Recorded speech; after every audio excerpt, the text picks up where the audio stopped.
अस्सलामु अलैकुम। Welcome to my YouTube channel MR Islamic Centre. आज का हमारा टॉपिक है हज़रत नूह अलैहिस्सलाम का वाक़या। हज़रत नूह अलैहिस्सलाम का तज़किरा कुरान मजीद में 42 जगह आया है। हज़रत आदम अलैहिस्सलाम की औलाद दुनिया में खूब बढ़ी। आहिस्ता आहिस्ता ये खुदा को भूलते गए जिसने इन्हें पैदा किया था और जो इनका पालने वाला है, और शैतान के बहकावे में आने लगे जिसने हज़रत आदम अलैहिस्सलाम को जन्नत से निकलवा दिया था। शैतान के बहकावे में आकर ये लोग बुतों और आग को पूजने लगे और एक खुदा की बजाय मिट्टी और पत्थर के बहुत से खुदा बना लिए। अपने हाथों से अपने खुदा बनाए और फिर इनसे मांगते, हालांकि ये मिट्टी और पत्थर के खुदा अपने लिए कुछ न कर सके, इनके लिए क्या करते। अल्लाह ताला ने हजरत नूह अलैहिस्सलाम को अपना नबी बनाकर भेजा। इस जमाने में लोगों की उम्रें बहुत बड़ी होती थी। हजरत नूह अलैहिस्सलाम 950 साल तक अपनी कौम में वाज करते रहे कि ए लोगों, सिर्फ अल्लाह की इबादत करो और मेरा कहा मानो, वो तुम्हारे गुनाह बख्श देगा। लेकिन लोगों ने हजरत नूह अलैहिस्सलाम की बातों को ना माना और अपने कानों में उंगलियां दे ली और कपड़े ओढ़ लिए ताकि हजरत नूह अलैहिस्सलाम की आवाज कानों तक ना पहुँचे। हजरत नूह अलैहिस्सलाम हिम्मत ना हारे,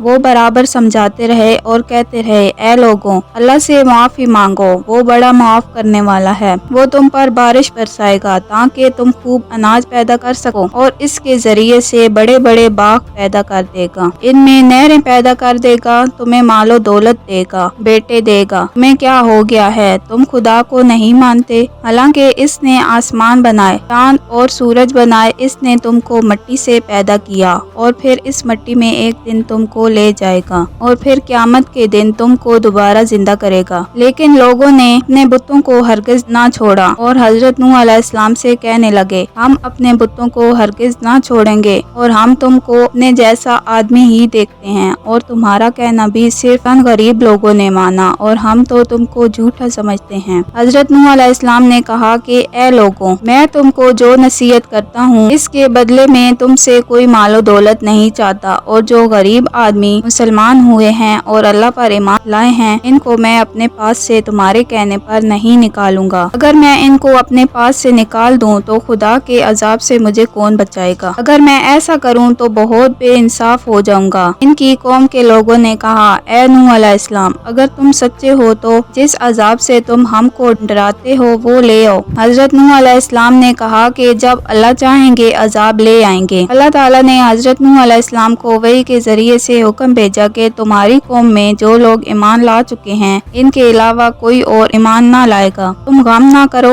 एक कश्ती बनाओ। हजरत नूह अलैहिस्सलाम ने अल्लाह के हुक्म से कश्ती बनानी शुरू कर दी। तो जब इनकी कौम के सरदार इनके पास से गुजरते तो इनको कश्ती बनाते हुए देखते तो इनका मजाक उड़ाते। हजरत नूह अलैहिस्सलाम इनको कहते कि आज मजाक कर लो, कल जब तुम्हारे ऊपर अजाब आएगा तो इस वक्त हम तुम्हारा मजाक उड़ाएंगे। आखिर अल्लाह ताला का अजाब इसके वादे के मुताबिक आया। जमीन से पानी निकलना शुरू हुआ और आसमान से बारिश आनी शुरू हुई। अल्लाह ताला ने हजरत नूह अलैहिस्सलाम को हुक्म दिया कि सब जानवरों को कश्ती में सवार कर लो और जो तुम्हारे ऊपर ईमान लाए हैं इनको सवार कर लो। हजरत नूह अलैहिस्सलाम ने इस कश्ती में सवार होने वालों से कहा कि अल्लाह ताला का नाम लेकर इस कश्ती में सवार हो जाओ कि इसका चलना और ठहरना इसी के हाथ में है। अल्लाह ताला बख्शने वाला मेहरबान है। कश्ती इन सब को लेकर लहरों में चलने लगी तो इस वक्त हजरत नूह अलैहिस्सलाम ने अपने बेटे से कहा, ए बेटा, हमारे साथ सवार हो जाओ और काफरों के साथ मत हो।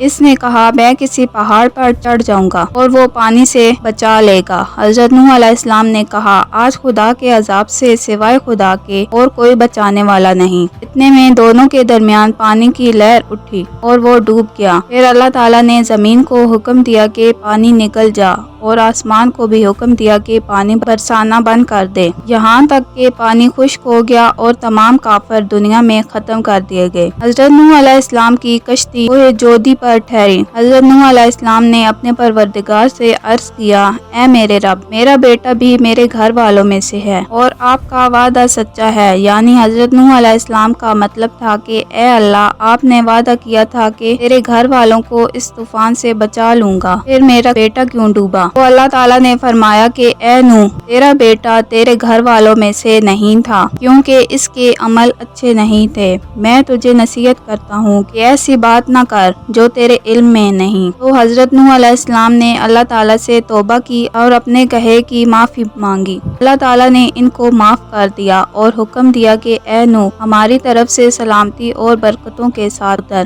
اس کے بعد حضرت نوح علیہ السلام کی امت سے دنیا بسی اور آہستہ آہستہ ان کے بال بچے آباد ہو گئے۔ یہ سب لوگ خدا تعالیٰ کی اطاعت کرتے رہے۔ زمانہ گزرتا گیا اور آہستہ آہستہ شیطان نے پھر بہکانا شروع کر دیا، تو یہ لوگ اللہ تعالیٰ کو بھولتے گئے۔ حضرت نوح علیہ السلام جو اللہ تعالیٰ کے اتنے بڑے پیغمبر تھے، اپنے بیٹے کو اس کے برے کاموں کی وجہ سے اللہ تعالیٰ کے عذاب سے نہ بچا سکیں۔ اس طرح اگر ہمارے ماں باپ اللہ کے کتنے ہی ولی کیوں نہ ہوں، اگر ہمارے اعمال اچھے نہ ہوں تو وہ ہم کو اللہ تعالیٰ کے عذاب سے نہ بچا سکیں گے۔ اس لیے ہمیں اللہ اور اس کے رسول صلی اللہ علیہ وآلہ وسلم کے بتائے ہوئے کاموں پر عمل کر کے نیک بننا چاہیے۔ اللہ تعالیٰ نے قرآن مجید میں فرمایا ہے کہ اگر تم ایک ذرہ برابر بھی نیکی کرو گے تو تم کو اس کا بدلہ ہم دیں گے، اور اگر ذرہ برابر بھی برا عمل کرو گے وہ بھی تمہارے سامنے آ جائے گا۔